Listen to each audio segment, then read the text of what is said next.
Assalamu alaikum. Bismillahirrahmanirrahim.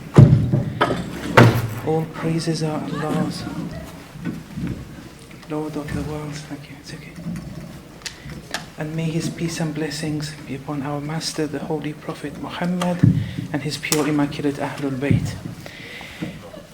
We were discussing some concepts during the last few nights, and inshallah from tomorrow night it will become a bit more practical, some practical steps rather than just theory. And there was a tradition that read Rahimallahu Imra'an. It's okay. Arafa min ayn. Sorry.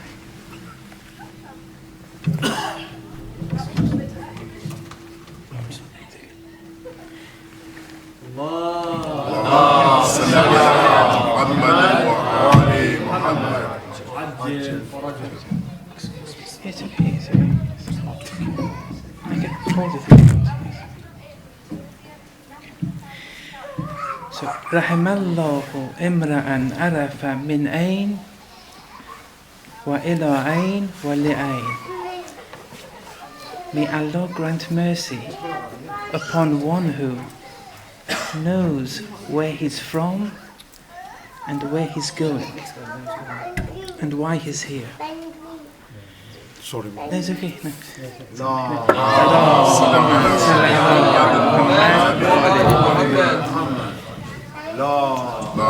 That's okay.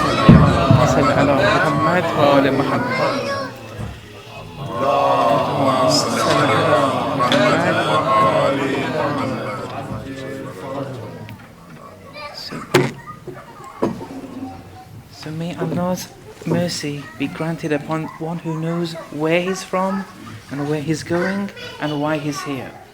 The clause where he's from we tried discussing last night, and to summarize it, I suppose it would be the first clause of the verse, Inna lillah. That's where we have to locate the I. We're all Allah's. We're all in unity with Him. Today we want to just focus on the second clause, where ila ayn.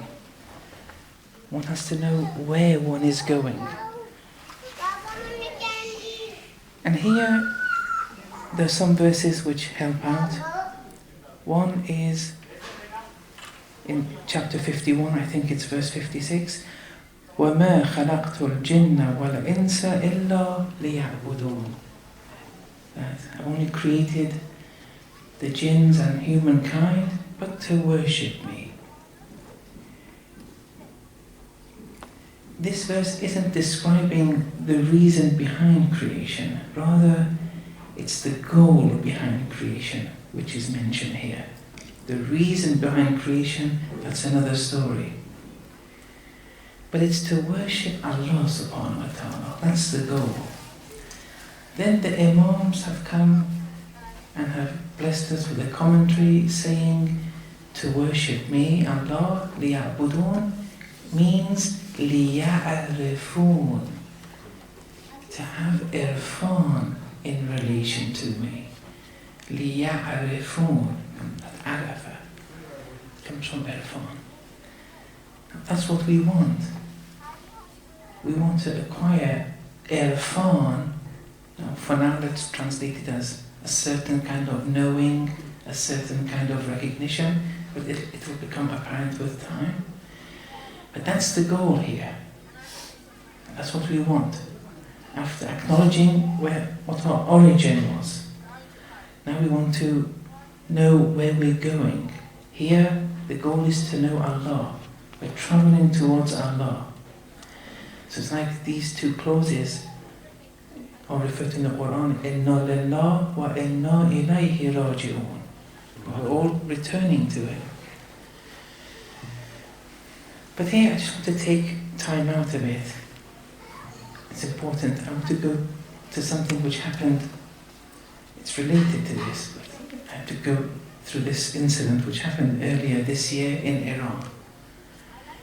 And that was, the shrine, the metallic framework of the Dari, the shrine of Imam Hussein alayhi salam, was changed recently. And the Ismailis had made the original metallic framework to the shrine. And now Iran was blessed with this honor to make the new metallic. I'm not sure what it's called exactly in English, but that, the framework to the shrine of Imam Hussein alayhi salam. It was built in Qom, and when it finished, they took the metallic framework to different cities. And then what happened was the people would come, keep on kissing the piece of metal, rubbing themselves against it, doing all kinds of things out of love. And then some people began criticizing this action. And even though the Maharaja also participated in this movement, but still, some people started criticizing what's all this about. They were even saying this is a kind of shirk, and so on and so forth. Then the Urafa came to answer those who were criticizing this behavior. And they came and answered those people who considered such actions as kissing and rubbing and all this kind of things as shirk. They came and answered them. And they started with a poem. And this poem is by Rumi, who is a very important scholar in Islam, but is known for his poems. When scholars start chanting their own poems, even if they're the strongest in fiqh or usul or tafsir and philosophy, whatever, they'll be known as poets at the end of the day. That's why Allama Tabatabai, he only let one or two of his poems come out. The rest he threw away because of this fear. He didn't want to be known as a poet. Someone with his kind of knowledge, it would have been, a waste. So this is a poem by Rumi. I know no one understands Farsi here maybe, except one or two. I know the father of Maulana Ali Reza Rizvi, he understands it all. I have respect for him. I'll just give the Farsi to it and I'll translate as we go through it. I have to tell you that his son, Maulana Ali Reza Rizvi, was my ustad before I went to Qom. He taught me Arabic and Aqa'id. And we met accidentally in America 2 years ago. And it was because of him I'm here now. Otherwise, I was doing tabligh in America. I was unknown here for some reason, even though I was always in England.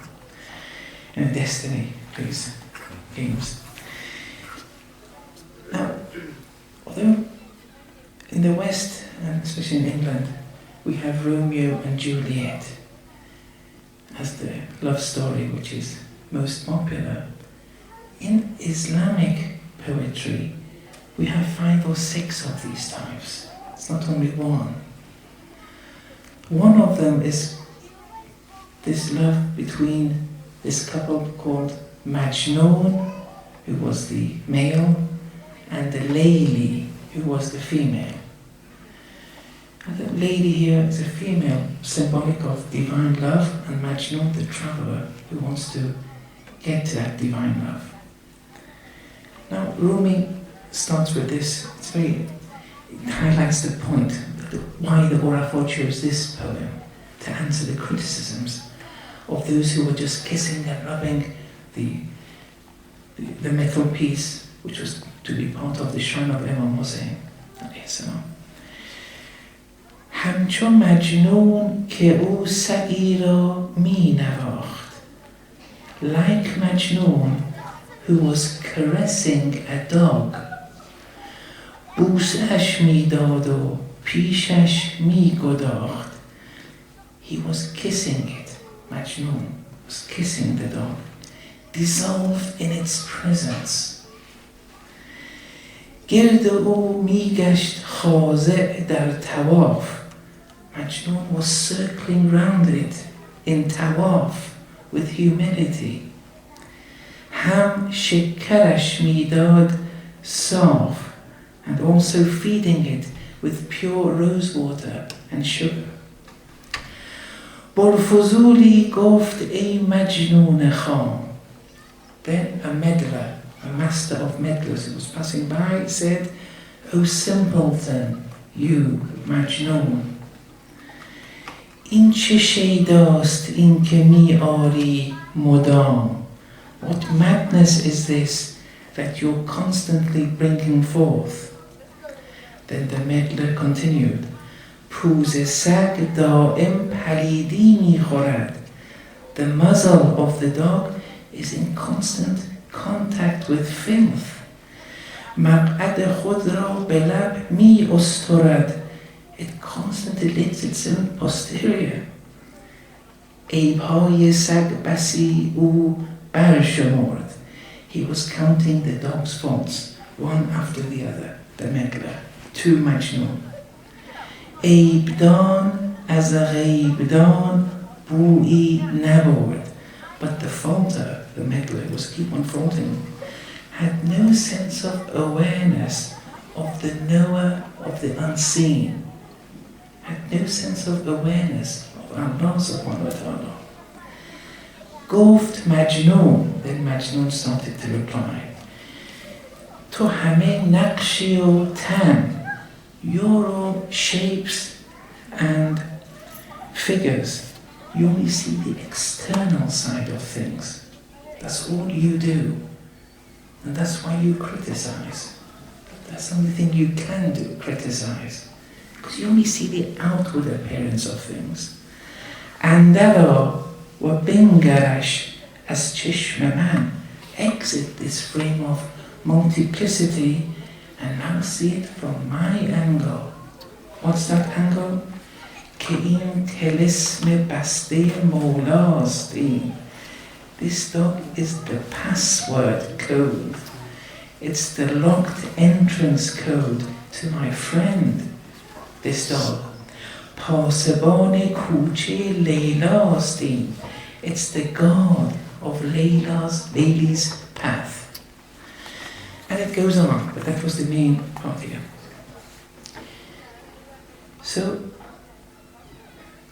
what has it got to do with the shrine and people paying respect to a piece of metal? Here, it's that love for Imam Hussein, alayhi salam, and whatever is attributed to Imam Hussein, people become mad, insane, intoxicated. Yes, we may see certain actions we don't understand, but some people, the intoxication, don't underestimate it. For some people, it may not be intoxication, but we don't judge. It's a piece of metal, yes, but it's attributed to Hussein alayhi salam. And it's not Hussein alayhi salam because of Hussein alayhi salam. We now go back to the second lecture we gave on Qurb Fara'id. These are pure instruments, means through which Allah is acting. The Imams, we said, that Qurb Fara'id they have, what did it mean? It means they're just pure means. Allah is acting through them. Allah is seeing, hearing, talking through them. Now these people, they can't tolerate it. Whatever is the link to Allah subhanahu wa ta'ala, whatever the link is, however bad it may look to us, no, they give their all. If it was for a person because of the person, yes, that would have been problematic, but that's not the case. Now today there may be some arguments that for for the wider audience outside, one mustn't do things which may degrade Islam in any way. That's a different debate. I'm not putting that down. At the end of the day, if the Maraji come with views, we respect what they say. We're for now just speaking theoretically here of what happened and the people who criticized and how the Urafa replied to them. So here, Majnun, it wasn't the dog which was the gate. The dog was just a means. Whatever is a sign of Allah. Everything has to recall, you have to recall Allah through whatever means. Everything, they call it ayat in the Quran.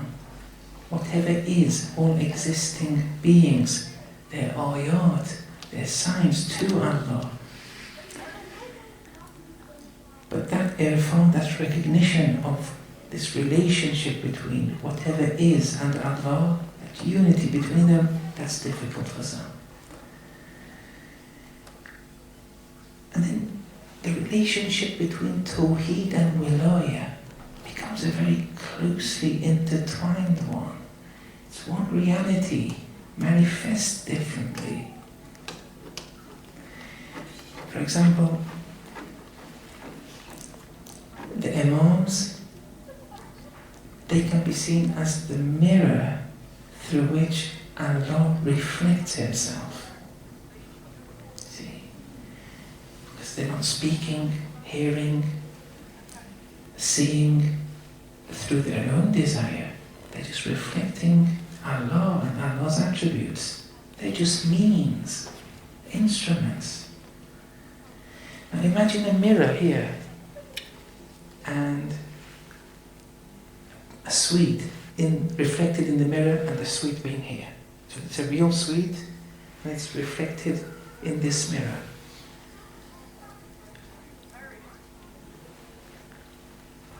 Whoever likes the reflected sweet will like the real thing. Whoever doesn't appreciate the reflection of the sweet and tries to find it elsewhere will never get to know about the real thing.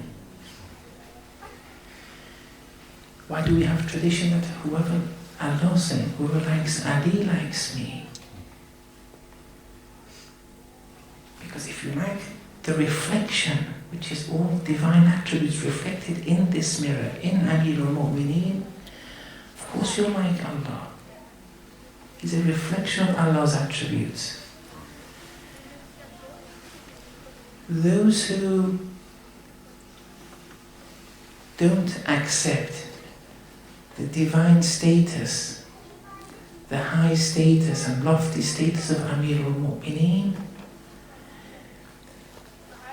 which Allah are they praising? How can they get to know Allah when these are the full manifestations of Allah's attributes? Have that in mind for now. And you all know about the traditions where if someone prays all the lifespan of Prophet Noah and fasts every day and everything, but they don't have the wilayah, it's of no use. That's not to mean they're going to hell. Let's not mix the two up here.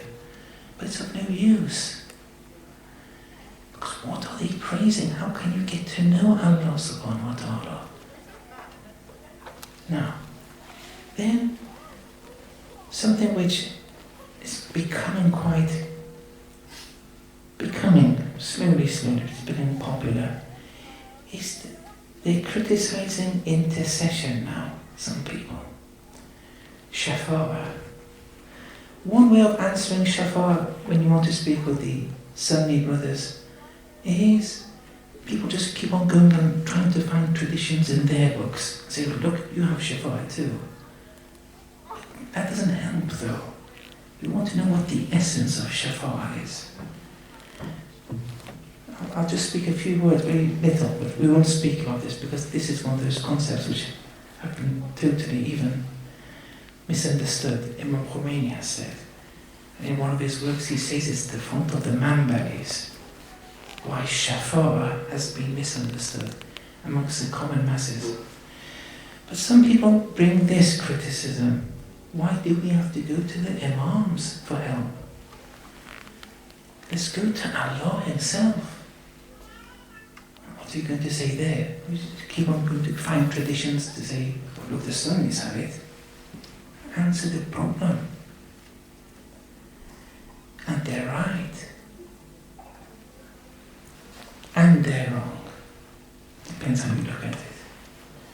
So they say, why do we have to go through the Imams?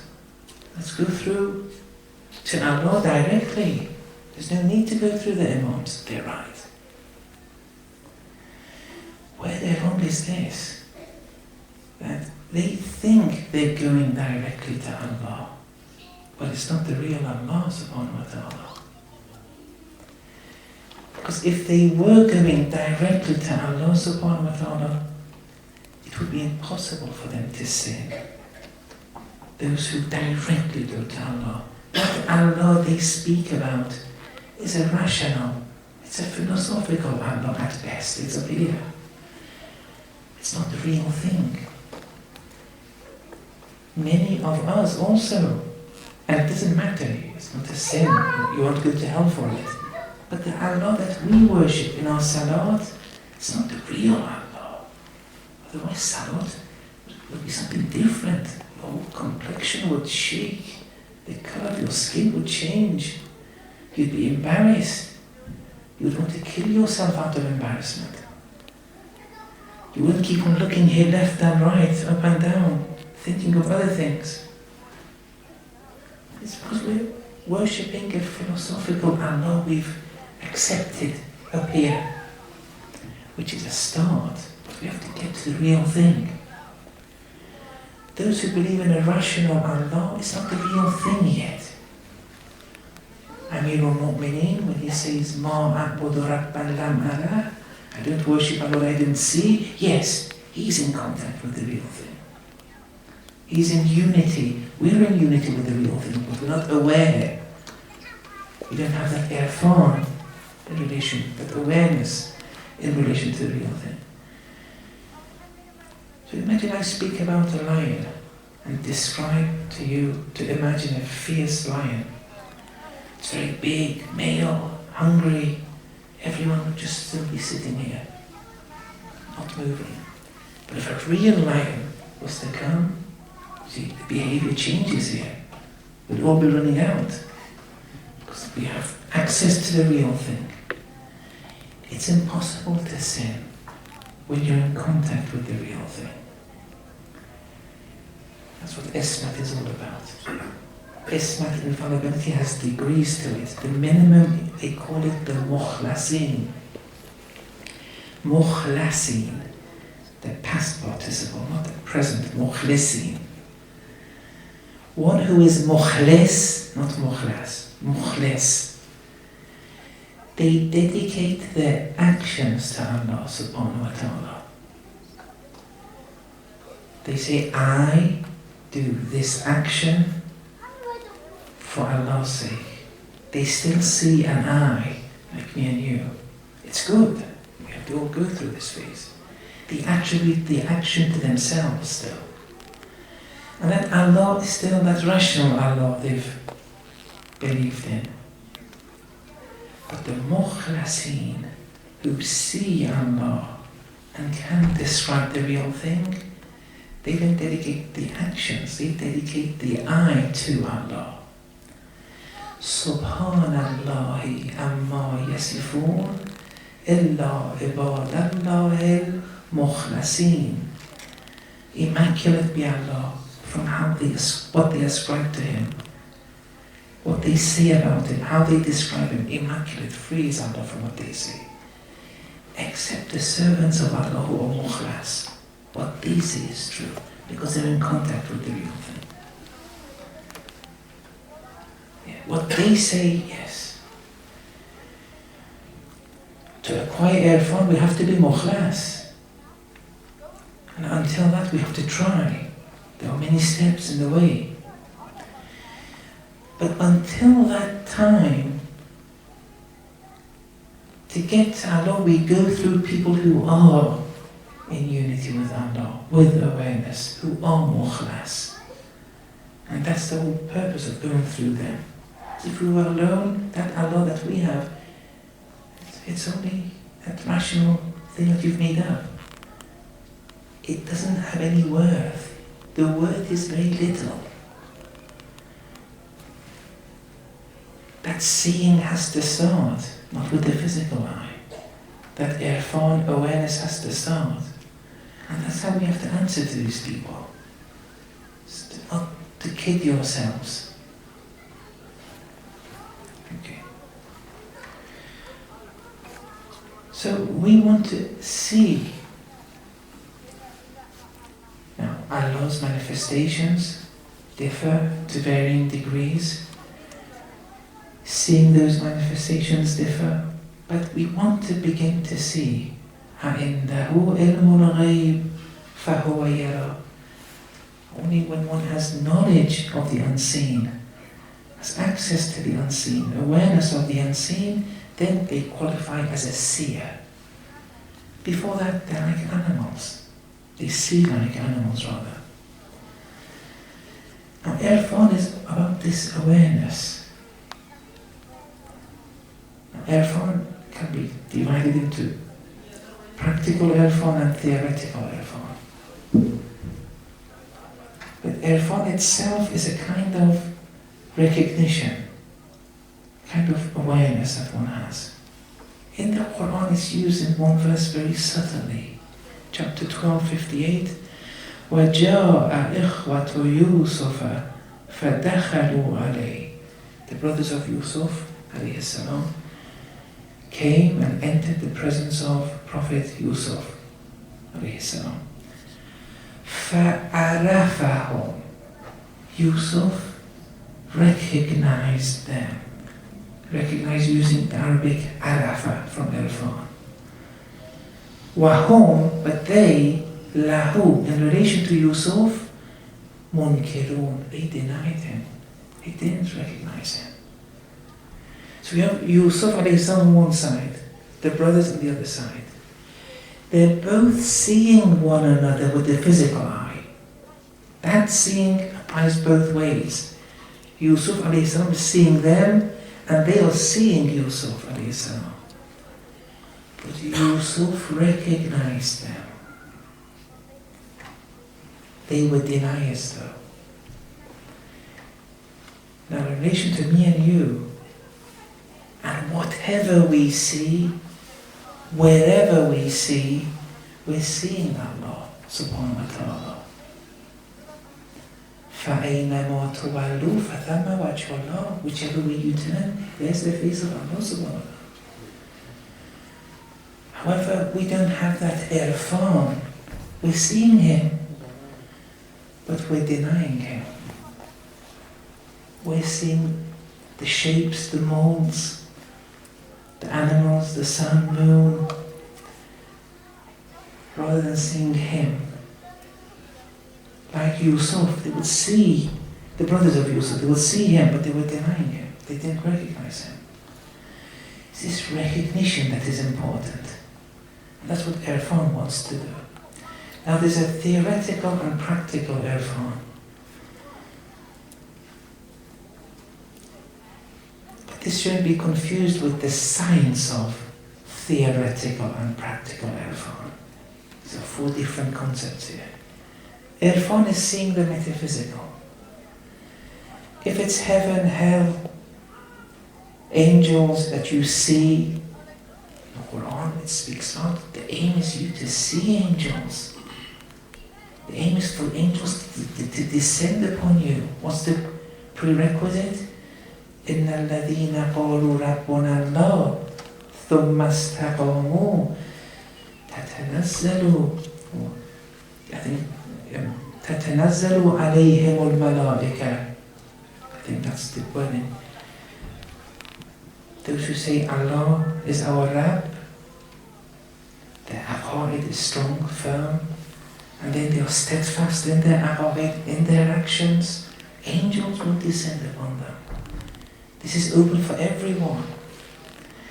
Many of you may see angels because that degree of doctrine, faith in doctrine and acting by it, we all do to some degree. And we all do see angels. For many of you, maybe you were asleep and then you heard a knocking of the door. You woke up suddenly. And it was time of Adhan, Fajr. And you tell your partner, did you hear anything? They say, no, we didn't hear anything. That was angels manifesting for you to that degree. Some people see angels in the form of their very sincerely loved ones. For example, they have they love X person. For example, they love Imam Khomeini. And then one day Imam Khomeini comes in their dream, they wake them up and say, it's time for Fajr. They wake up. That's an angel. It appeared in the form of Imam Khomeini though. Because of your deep love of Imam Khomeini. That's when the Mi'raj of the Holy Messenger, you'll always hear Amir al-Mu'mineen's voice. Here, sometimes some people see the angel. Well, they're people of high faith now. The degrees differ, but we all encounter them some way or another. Sometimes when you speak about, when you start seeing angels, the heaven, and these metaphysical realities, that's irfan of a theoretical nature. But seeing, you're seeing heaven. You're seeing angels, you're seeing the realities of the cosmos. Sometimes you're seeing the stations of wayfaring, the steps that you have to take. You're inspired what they are. That's practical irfan. That's also because of that nature of the inspiration. It's a form of irfan, but it's in relation to the steps, the stations that you have to wayfare through. Both of them were irfan, both of them noble. But one they call practical, the steps and stations, and one they call theoretical, the realities of the cosmos, heaven, angels, and so on. So both are visions, both are apparitions. You're seeing now, not with the physical eye. Then, as a result of what you see, when you come and write a book about the practical steps to getting to Allah, that now becomes a science. That me and you can, not the seer. He experienced it firsthand. But me and you can now read and learn a few concepts. It's of no benefit until we actually see for ourselves. Or the person who sees heaven, sees the realities of the cosmos and comes and writes it down, that becomes the science of theoretical irfan. It's a difference here. There are many people who see angels, they've been to heaven and back, they've seen a lot of realities, but they've never studied the science of theoretical irfan. They haven't studied the science, the principles, they've just seen. Well, when they've seen, they don't need to study anymore. But these people can't have students. They can't mentor people towards Allah anymore. Because they need to understand what they're seeing. In most cases they don't. There's one story with Ayatollah Hassan Zada Omri. There was this manager in Rome. He came from Najaf and he was a manager in Rome. And he would see angels. And he would tell his students, but yes, I'm seeing angels, and the angels are physical. And those students were very surprised because they had been taught by Ayatollah Hassan Zada that angels don't have a physical existence. So they went to Ayatollah Hassan Zada Omri and said, look, he's seeing angels, he's a marriage, he doesn't lie. They think it's physical.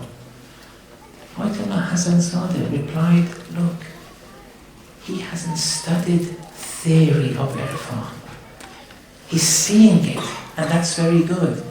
But he doesn't know the mechanisms in play. He thinks it's physical.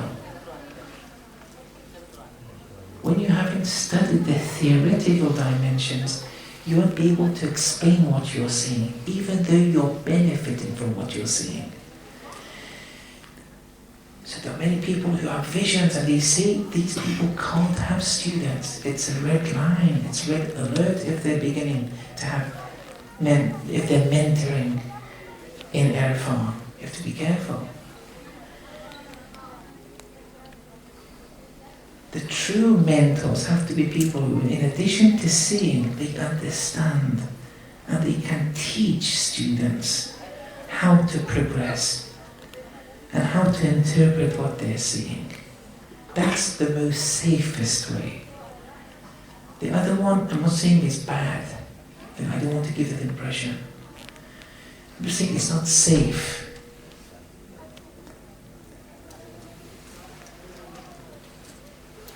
Okay. So we want to see. Now, I gave the example of the clothes shop a few days ago. Now I just want to go a bit further with that. So we said, imagine a clothes shop. And I enter and I see a bar, for example. Someone enters, sees a hat. Another person sees a pair of gloves. The RF sees thread. Nothing but thread in the clothes shop. He's not blinded by the molds and shapes. He's seeing the real thing. There's nothing but thread there. Everything is attributed to the thread. The hat, for example, when it warms your head, warming being an action, do you attribute the warming to the hat or the thread? You have to attribute it to the thread. The hat has no existence outside the thread. Or when you say this hat is beautiful, do you attribute beauty? Attributes now. First we said actions, now attributes. Do you attribute beauty to the hat or the thread? The thread once again. Because the hat is nothing but thread. Then Amir al-Mu'mineen comes with the ultimate in Tawheed, defining Tawheed at-Tawheedo Isqatul Idafat. Tawheed, true Tawheed, is the cancelling, the removing of all the additional parameters. You take away the colour, the shape, the length, the breadth. What remains? All these are just concepts up here. You take all this away. Tawheed is when you cancel everything away, all the extras. What the philosophers say, pure existence. It's nothing but pure existence, but it comes in shapes, molds, forms. Then the theologians call that pure existence Allah. Nothing can be without it. Pure existence has no beginning. It can't have a beginning. If it has a beginning, what happened before that? You either say there was existence, or you say nothing.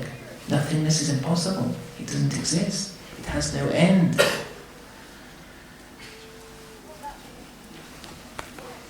Okay. Now, from tomorrow, inshallah, I want to go and give some practical steps the scholars have given to spiritual wayfaring. The first step is called awakening. We'll go through that in 2 or 3 sessions. But there's one point though. It's on patience for those who step on the path. Now I have 5 minutes. I want to read from a book that I'm in the process of translating. It's by Ayatollah Hassan Zadeh Omri, Man in the Gnostical Tradition. Here, in one chapter, he says you have to be patient when you want to go and start wayfaring. This journey to Allah, it's a long journey. Don't expect quick results. You have to be patient. And he says this, although it starts with a poem from Hafiz, this Iranian poet, who says, do not execute servitude like the needy because of reward. Because Allah Himself knows the method of dignifying His servants. Leave it to Allah. You just do your duty. Be patient. Don't expect reward or anything. Leave everything, all dignity, all honor is Allah's. Innal izzata lillah jami'a. If this is incorporated in one's heart, one would never be embarrassed. Let's say if someone is shouting to them in front of everyone. They're doing the wrong. And you can very slowly tell them, be more gentle, don't do that. But we retaliate because we think He's ruining our honor. Our faith in Allah is weak. Only Allah gives honor. That has to be incorporated with it. Anyway, then Ayatollah Hassan Zali says, be patient. Speaking for the wayfarer now. Even if it comes late, even if that irfan comes late, that seeing beyond the physical, even if it comes late, it will indisputably not be fake.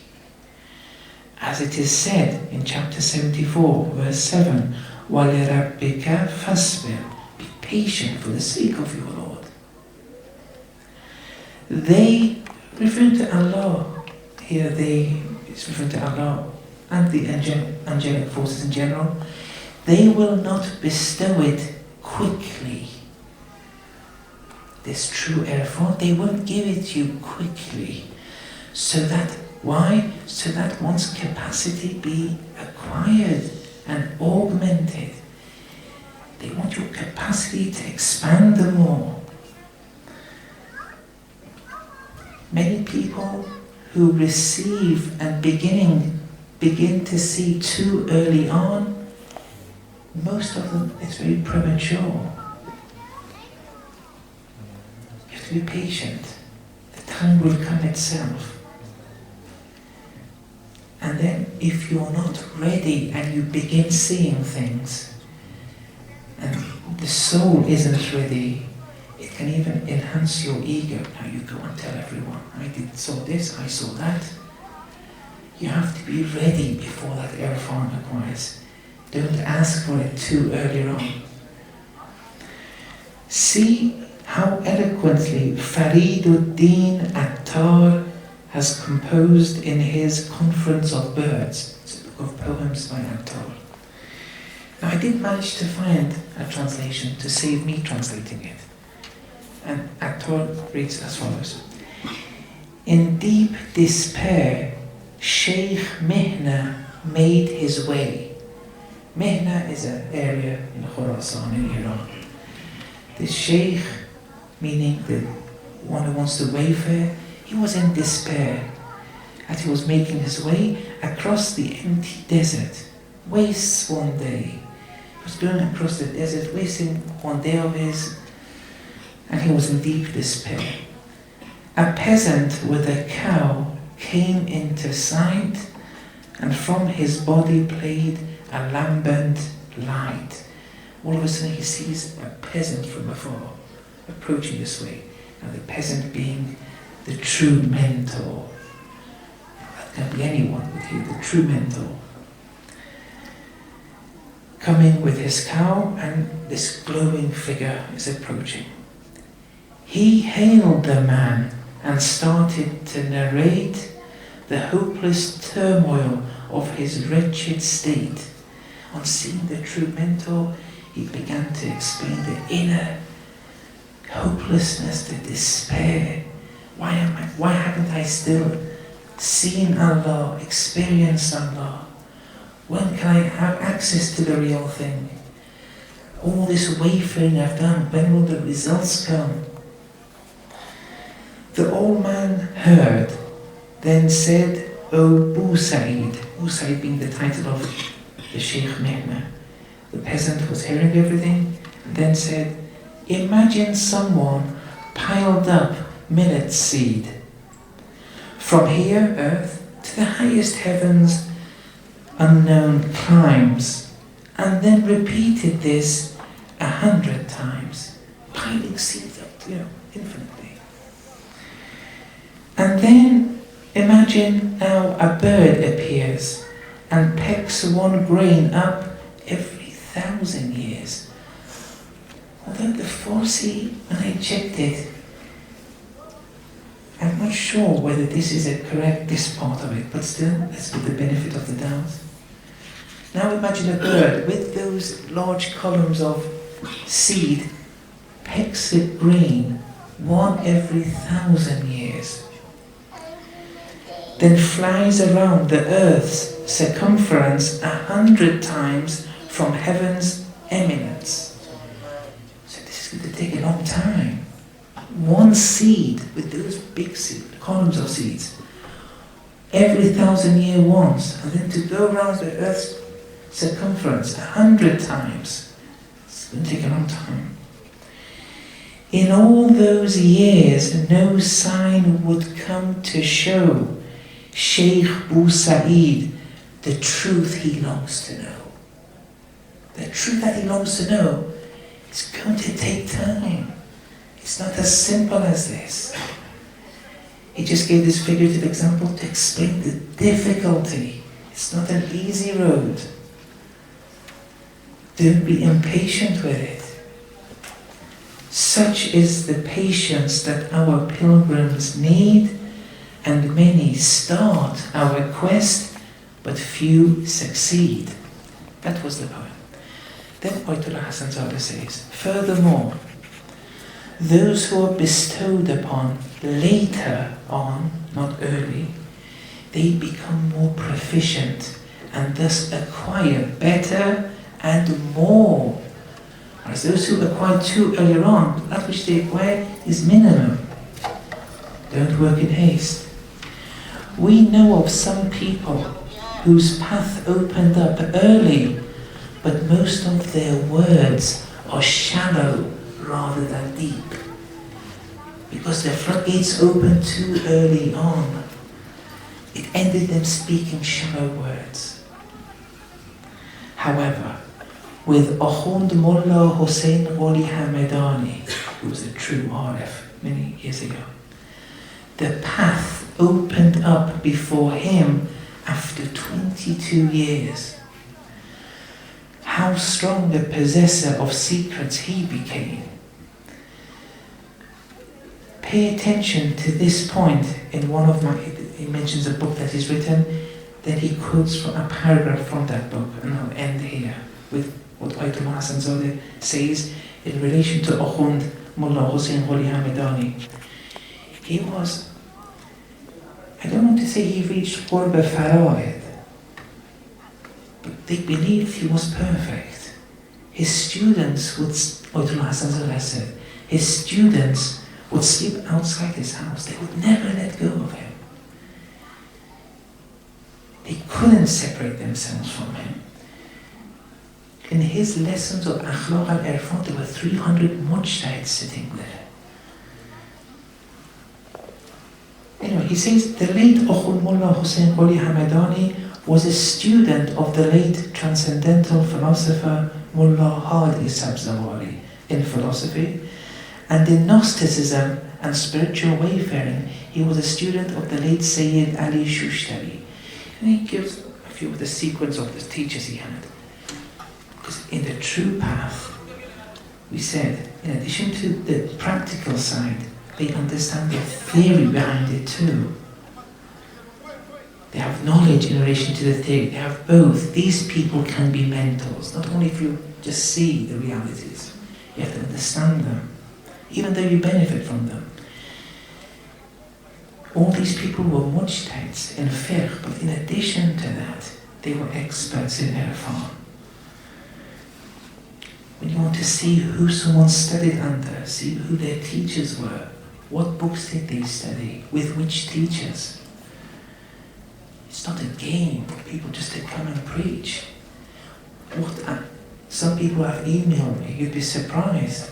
They said, well, I don't want to give too much away, but they wanted me to be their mentor. I said, I'm not a mentor. I'm just simplifying some things I've studied in theoretical irfan so the common masses benefit, so it can make them think more, want to move a bit more. I'm I'm also like you. I'm also looking for that guide, that mentor. It was only after 22 years of spiritual wayfaring that His Excellency Akhund Mullah Hussein Qoli Hamedani reached fruition and attained to his destination. 22 years of his type of wayfaring, with his discipline. His Excellency Akhund Mullah Hussein Qoli Hamedani himself had said that, now this is him saying it, Hussein Qoli Hamedani. He said, as a result of not attaining to the intended objective, I was in turmoil until one day, while sitting somewhere in Najaf, maybe in the corner of a courtyard, I saw a pigeon sitting with a piece of very dry bread in its mouth. However much it would try to break the piece of bread with its beak, it would not break into smaller pieces. The pigeon abandoned the bread and flew off. After a while, it returned to the same piece and started pecking it a few times, but the dry bread piece would not crumble. It flew away again. Then after a while, it returned again, and this time it managed to break the bread into pieces with its beak and then ate it. I became inspired from what I saw of the pigeon's action that one must have a strong will and endeavor. Sallallahu ala Muhammad wa ala alihi. Allahumma salli ala Muhammad wa ala